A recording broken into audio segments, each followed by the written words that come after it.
Joy to the world, the Lord is come. Let earth receive her King. Friends, இன்னைக்கு நம்ம பார்க்க போகிறது ஒரு கிரேட் மேன்.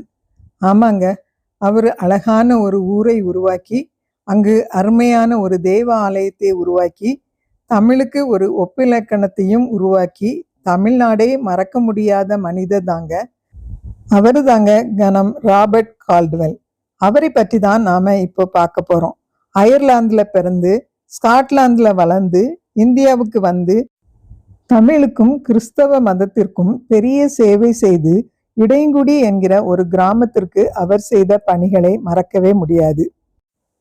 இடையங்குடியில் ரோஷன் ஐயரால் கட்டப்பட்ட ஆலயமானது சிறியதாகவும் கூரை வேயப்பட்டதாகவும் காணப்பட்டபடியால் அவ்வாலயம் அடிக்கடி பழுதுபட்டது. மிக பெரிய சிறப்பான ஆலயம் ஒன்றினை கட்ட வேண்டும் என கால்டுவெல் ஐயர் தீர்மானித்து அதற்கான பணிகளில் ஈடுபட்டார். 1847 ஆண்டு அக்டோபர் முதல் வாரத்தில் புதிய ஆலயத்திற்காக அஸ்திபாரம் இட்டார்.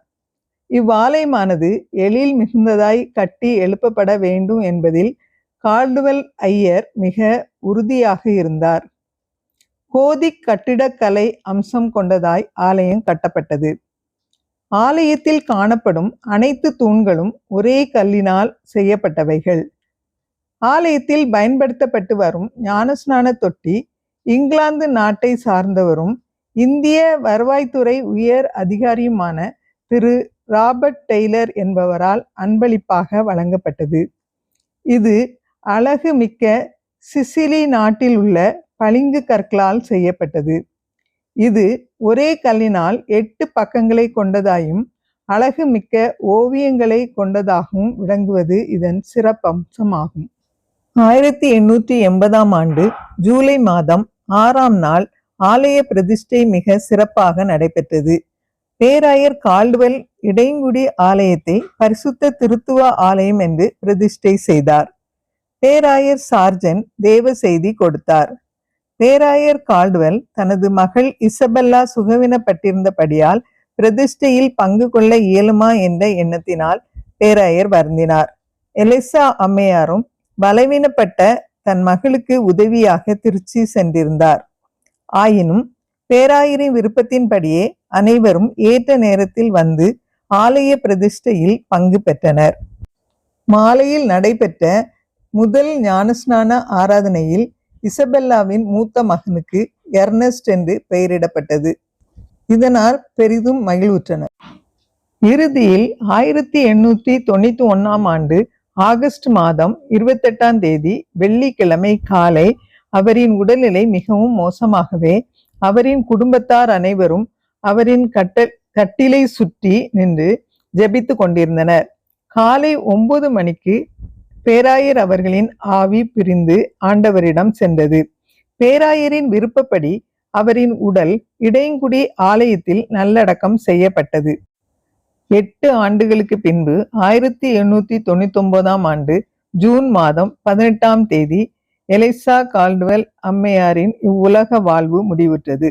அன்னாரின் சரீரம் இடையங்குடி ஆலயத்தில் பேராயரின் கல்லறை அருகில் அடக்கம் செய்யப்பட்டது. இந்த பேராலயத்தில் பயன்படுத்தப்படும் 4 மணிகளும் பேராயர் ராபர்ட் கால்டுவெல்லின் சகோதரர் திரு ஜேம்ஸ் கால்டுவெல் மற்றும் அவரது சகோதரர்களாலும் அன்பளிப்பாக வழங்கப்பட்டது. இவை இங்கிலாந்து ஆலயங்களில் பயன்படுத்தப்படும் மணிகள் போலவே ராகங்கள் எழுப்பும் ஆற்றல் கொண்டவையாகும். இவ்வகையான மணிகள் இந்தியாவில் வேறெங்கும் இல்லை என்பது இடையன்குடி ஆலயத்திற்கு கிடைத்த பெருமையாகும். இந்த இசையை கொஞ்சம் கேளுங்களேன்.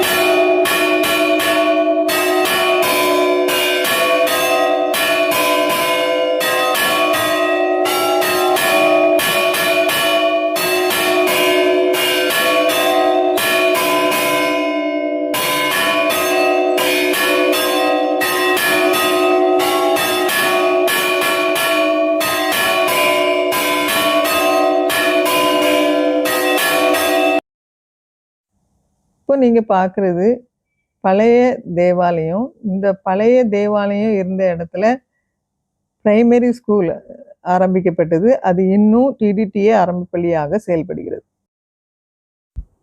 இப்போ நீங்கள் பார்த்து கொண்டு இருக்கிறது பேராயர் கால்டுவெல் அவர்கள் தங்கள் குடும்பத்தினரோடு வாழ்ந்த வீடு.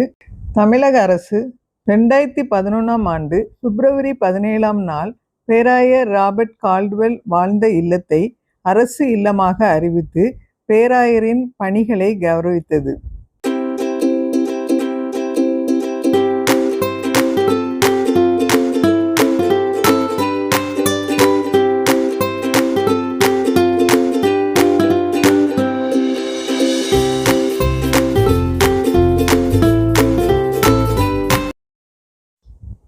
இப்போ நீங்கள் பார்க்குறது சிஎஸ்ஐ இம்மானுவேல் மிஷன் மருத்துவமனை. இந்த மருத்துவமனை இடைங்குடி மக்களுக்கு மிகவும் பயனுள்ளதாக இருக்கிறது.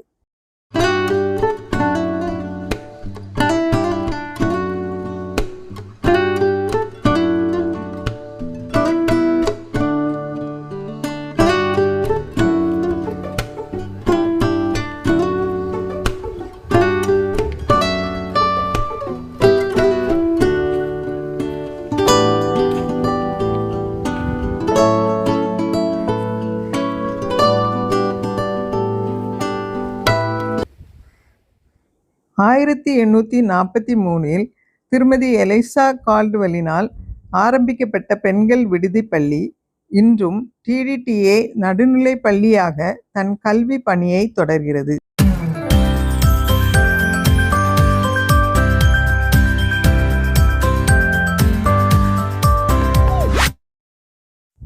இப்போ நீங்கள் பார்க்குறது ஒவ்வொரு வருஷமும் பாம் சண்டைக்கு அடுத்த நாள் நடக்கிற அசன விருந்து. இந்த அசன விருந்துக்கு அநேக மக்கள் பக்கத்து ஊர்லலாம் இருந்து வந்து பங்கு பெற்று பயனடைகிறாங்க. அடுத்ததா இப்போ நம்ம பார்க்குற இந்த பவனியை இடையங்குடியை தவிர எங்கும் பார்க்க முடியாது.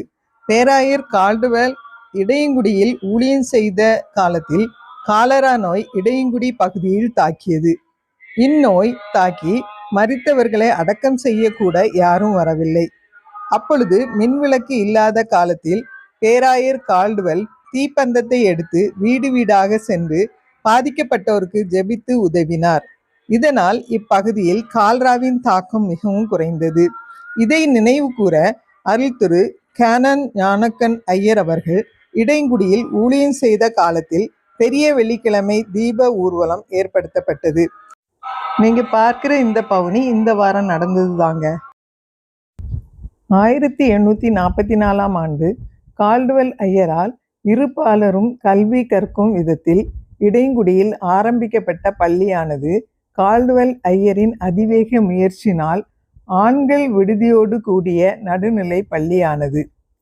பேராயர் கால்டுவெல் அவர்களின் காலத்திற்கு பின்பு இப்பள்ளியை தரம் உயர்த்த பல குருவானவர்கள் முயற்சி எடுத்தார்கள்.